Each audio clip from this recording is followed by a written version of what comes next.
ये कहानी मेरे साथ हुई। मेरा नाम विराज है और जो मैं आपको बताने जा रहा हूं हर शब्द सच है।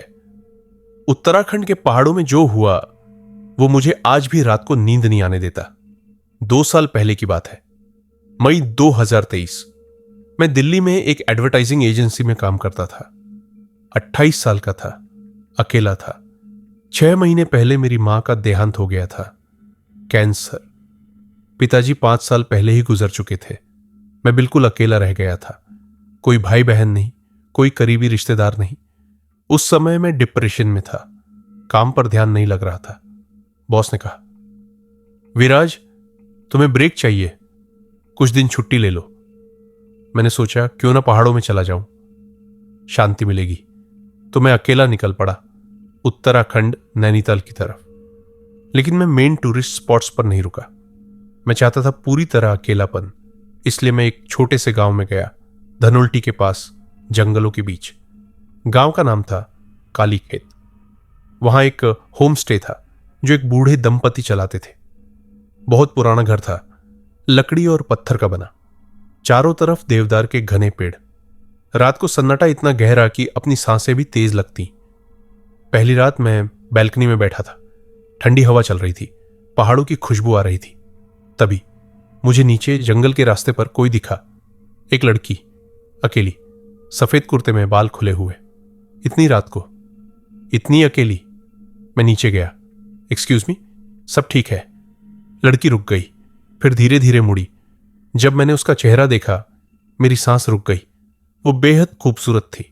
गोरा रंग, बड़ी बड़ी आंखें, लंबे बाल, लेकिन उसके चेहरे पर दर्द था, गहरा दर्द। मैं ठीक हूं, उसने कहा। आवाज धीमी थी, टूटी हुई। इतनी रात को अकेले? मैंने पूछा। मुझे अकेले रहना पसंद है, उसने कहा। मुझे भी, मैंने कहा मुस्कुराते हुए। उसने पहली बार मुस्कुराने की कोशिश की। तुम यहां घूमने आए हो? हां, तुम? मैं अनान्या हूं। मैं विराज। उस रात हम थोड़ी देर बातें करते रहे। अनान्या ने बताया कि वो पेंटर है, अकेले रहती है, परिवार नहीं है।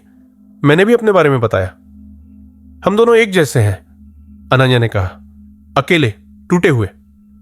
वो रात जब अनन्या जाने लगी तो उसने कहा, कल फिर मिलोगे? हां, मैंने कहा, जरूर। अगली रात अनन्या फिर आई। हम पहाड़ी पर बैठे स्टार्स देखते रहे। अनन्या ने अपनी पेंटिंग्स के बारे में बताया। मैंने अपने करियर, अपनी मां के बारे में बताया। मुझे तुमसे बात करके अच्छा लगता है, अनन्या ने कहा और मेरे हाथ पर अपना हाथ रख दिया। उसका टच ठंडा था, बहुत ठंडा, लेकिन मुझे अच्छा लगा। अगले कुछ दिन हम रोज मिलते, लेकिन हमेशा रात को। मैंने एक बार दिन में अनन्या को ढूंढने की कोशिश की। जंगल में गया जहां उसने बताया था उसका घर है, लेकिन कोई घर नहीं मिला, सिर्फ खंडहर थे, जले हुए खंडहर। ये क्या है, मैंने सोचा। लेकिन रात को जब अनन्या से पूछा तो उसने कहा, तुम गलत जगह गए होगे। धीरे धीरे मैं अनन्या के करीब आता गया। उससे बातें करना, उसके साथ रहना मुझे सुकून देता था। पहली बार महीनों बाद मैं खुश महसूस कर रहा था। एक रात ठंडी हवा चल रही थी। अनन्या मेरे बहुत पास आ गई। उसने मेरा चेहरा अपने हाथों में पकड़ा। विराज, उसने फुसफुसाया, मैं तुमसे बहुत अटैच्ड हो गई हूं। मैं भी, मैंने कहा। और फिर अनन्या ने मुझे किस किया। उसके लिप्स बर्फ जैसे ठंडे थे।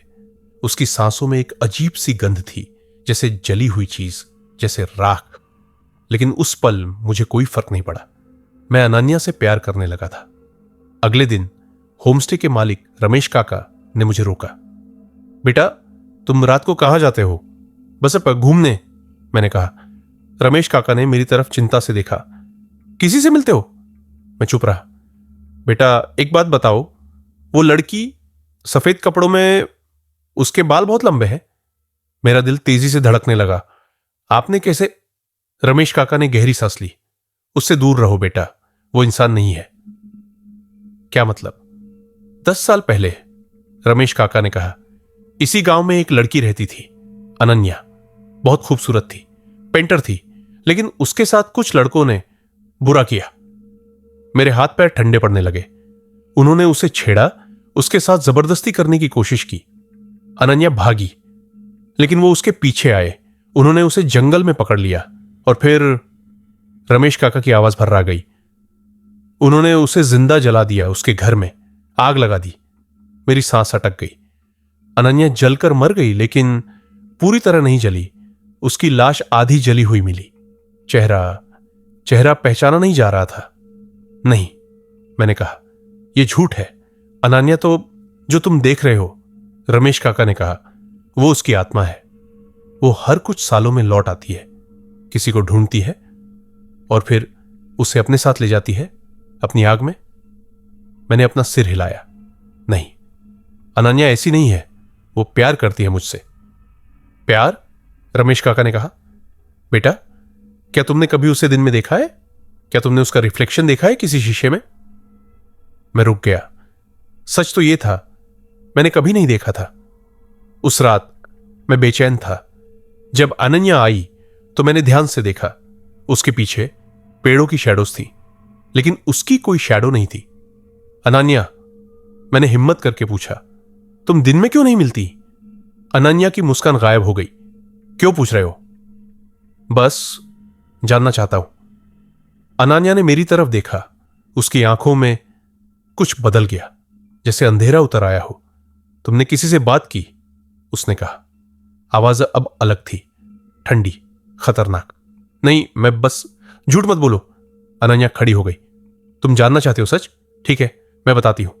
और फिर अनन्या का चेहरा बदलने लगा।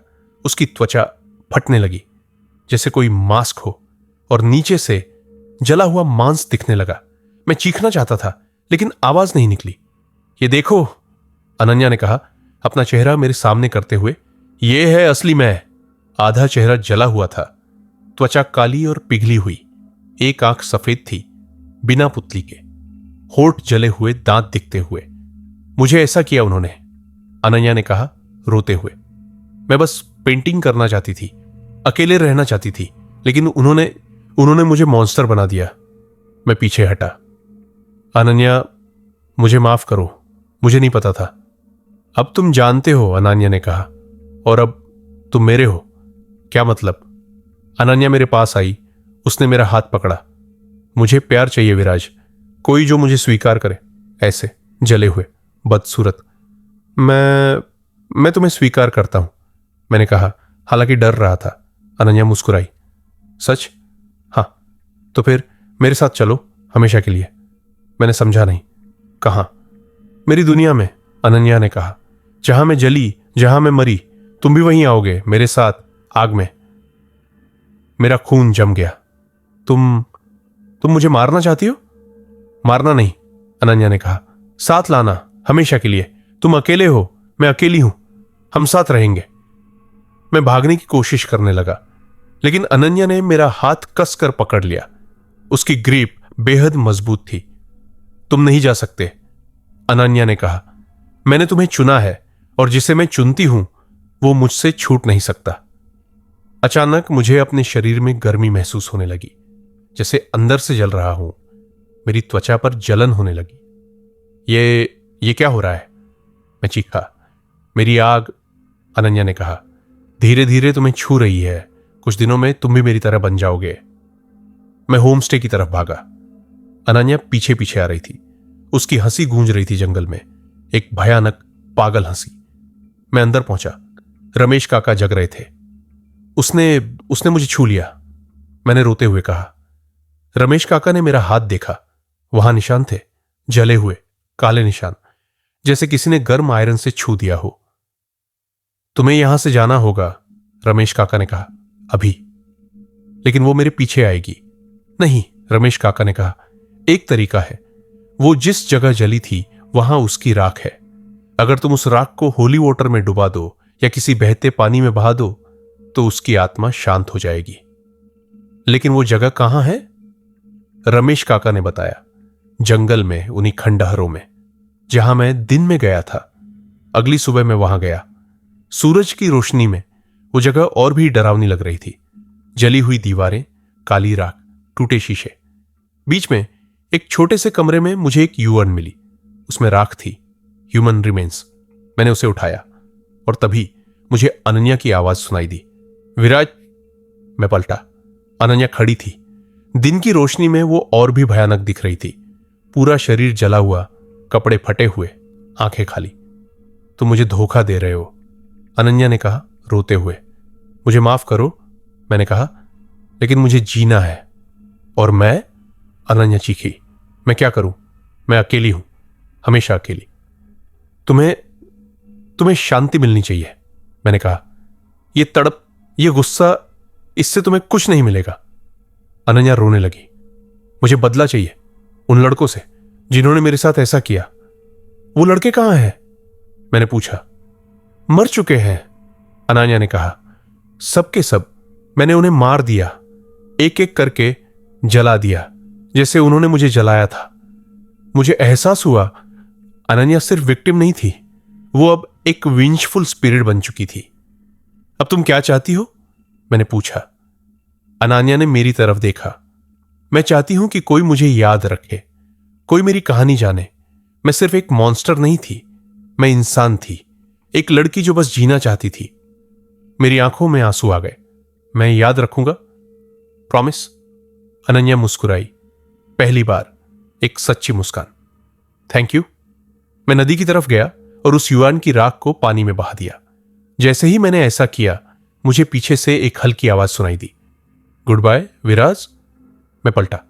अनन्या वहां खड़ी थी, लेकिन अब उसका चेहरा सामान्य था, जला हुआ नहीं, खूबसूरत, शांत। तुम आजाद हो, मैंने कहा।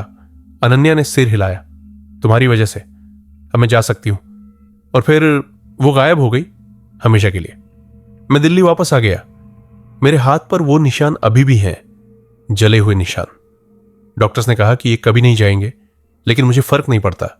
ये निशान मुझे याद दिलाते हैं अनन्या की, उसकी कहानी की, उसकी तड़प की। आज भी कभी कभी रात को मुझे लगता है कि वो पास है। जब ठंडी हवा चलती है तो मुझे उसकी खुशबू आती है। अनन्या मर गई, लेकिन उसकी याद नहीं मरी। कुछ कहानियां इतनी दर्दनाक होती हैं कि वो कभी खत्म नहीं होती, और शायद यही सबसे बड़ा बदला है।